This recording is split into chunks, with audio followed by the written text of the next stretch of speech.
अनुकूल जाती है तो शांत पानी में नाव की गति और धारा की गति के बीच का अनुपात क्या है। तो आपको जो सवाल में पूछा है वो पूछा है शांत पानी में नाव की गति।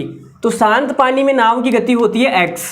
तो आपको निकालना है सबसे पहले x, बाद में क्या निकालना है, बाद में निकालना है धारा की गति, और धारा की गति होती है y। तो आपको x अनुपात y बताना है और 4 ऑप्शन आपके सामने दे रखे हैं, आप देख के बता सकते हो कि कौन सा होगा। अब आप मुझे ये बताओ सबसे पहले कि जो x है वो नाव की गति है और जो नाव की गति होती है वो धारा की गति से ज़्यादा ही होगी। भाई कॉमन सेंस में हम बात करें तो ज़्यादा ही होगी ना। ऐसा सवाल बन सकता है कि धारा की स्पीड ज़्यादा है, लेकिन कॉमन सेंस में अगर नॉर्मली बात करें तो नाव की गति ज़्यादा होनी चाहिए। अब नाव की गति x का मान किस में ज़्यादा है, तो आप बोलोगे सर यहाँ पे ज़्यादा है, यहाँ पे मतलब ये वाला आंसर हो सकता है, यहाँ पे 3 और 2 में 3 ज़्यादा है, यह आंसर हो सकता है, यहाँ पे 1 और ये। तो आप देखो इसमें ना, इसमें धारा की जो स्पीड है वो ज़्यादा है, नाव की स्पीड कम है, तो नॉर्मली देखा जाए तो ये वाला आंसर तो होगा ही नहीं, तो ये वाला आंसर तो कट कर दो। बाकी 3 ऑप्शन में से कोई एक हो सकता है। ये तो मैंने ऐसे ही मतलब तुक्का बताया, मतलब अगर आप लगा सकते हो, इतना कॉन्सेप्ट इतना दिमाग लगा सकते हो तो आप ऐसे कर सकते हो। लेकिन यहाँ पे 3 ऑप्शन मैच हो गए ना भाई, अगर एक ऑप्शन होता तो टिक कर देते, लेकिन 3 हो गए मेरे दोस्त, करना तो पड़ेगा। और ये सवाल मतलब खतरनाक सवाल तो है नहीं, नॉर्मल सा सवाल है, लेकिन जब आगे के जो भी सवाल आने वाले हैं वो सारे के सारे इस कॉन्सेप्ट पर आने वाले हैं, तो इसको ध्यान से समझना भाई, ठीक है।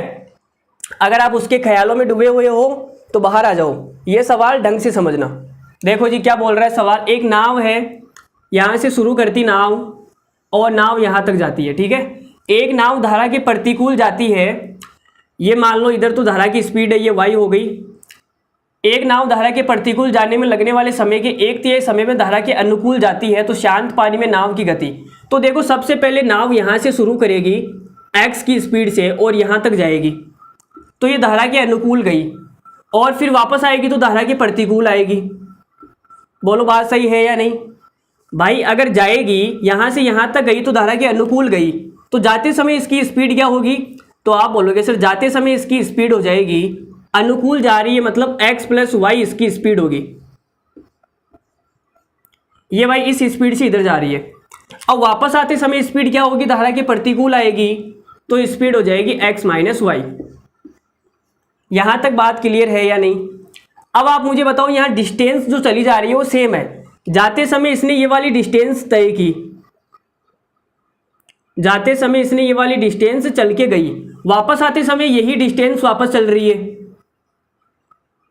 तो आप मुझे बताओ डिस्टेंस क्या है, सेम है। डिस्टेंस क्या है, सेम है। और जब डिस्टेंस सेम होती है तो सबसे पहले यहाँ पे मैं लिख देता हूँ डिस्टेंस क्या है, फिक्स है। जो डिस्टेंस है वो फिक्स है या सेम है। तो डिस्टेंस जब भी सेम होती है तब क्या होता है, क्या होता है, भूल गए क्या, अरे भूल गए क्या, अरे स्पीड और टाइम का जो अनुपात होता है वो एक दूसरे के उल्टे होते हैं। क्या होते हैं, उल्टे। नहीं भूले ना अभी, चलो अच्छी बात है। तो डिस्टेंस फिक्स है, तो यहाँ पे मैं लिख देता हूँ स्पीड और यहाँ पे मैं लिख देता हूँ टाइम, ठीक है। अब टाइम का जो अनुपात है वो कितना है, तो आप बोलोगे सर धारा के प्रतिकूल जाने में लगने वाले समय के 1/3। अगर यहाँ पे 1 टाइम लेती है, मतलब कि यहाँ पे 3 टाइम लेती है, तो यहाँ पे 1 टाइम लेगी। 1/3 का मतलब ये होता है, अगर पहले 3 लेती है तो 3 का 1/3 तो 1/3 1 ही होता है ना। चलो टाइम का अनुपात 3/1 है, तो स्पीड का कितना आएगा, आप बोलोगे सर ये आएगा 1/3, उल्टा हो जाएगा।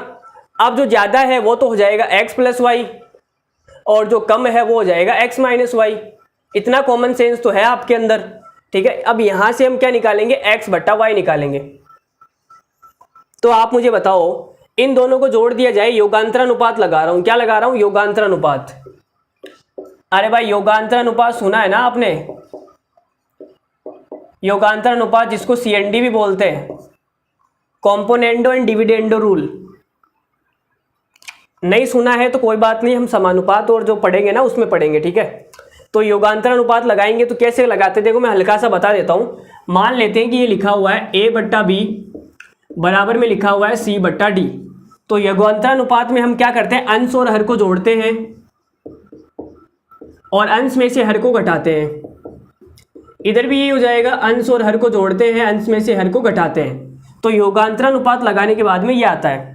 तो ये वाला मैंने आपको हल्का सा समझा दिया, ठीक है। तो यहाँ पे इन दोनों को जोड़ेंगे तो y से y कट जाएगा, x और x 2x आएगा, और यहाँ पे 1 और 3 4 हो जाएगा। अब 3 में से 1 जाएगा तो 2 आ जाएगा, और इन दोनों को इसमें से इसको घटाएंगे तो कितना आएगा, 2y आएगा, 2 से 2 कट जाएगा, तो x बट्टा y कितना आ गया, तो ये आ जाएगा 2/1। तो कौन सा ऑप्शन सही है, ऑप्शन नंबर डी हमारा करेक्ट है। भाई यही तो निकालना था हमें, x बट्टा वाई 2/1 आ गया। तो उम्मीद करता हूँ आपको समझ में आया होगा। अगर आपने ये योगांतरण अनुपात नहीं लगाया तो कोई बात नहीं, आप पक्षांतरण भी कर सकते हैं। आप बोलोगे सर वज्र गुणा कर दो, उधर गुणा हो जाएगा 3x - 3y बराबर ये हो जाएगा x + y। वज्र गुणा कर दिया, ये x कटेगा तो कितना बचेगा 2x, और ये 3y उधर जाके कितना हो जाएगा 4y। तो यहाँ से x बट्टा y कितना आ जाएगा 4/2। 4/2 का मतलब 2/1। तो आप ऐसे भी कर सकते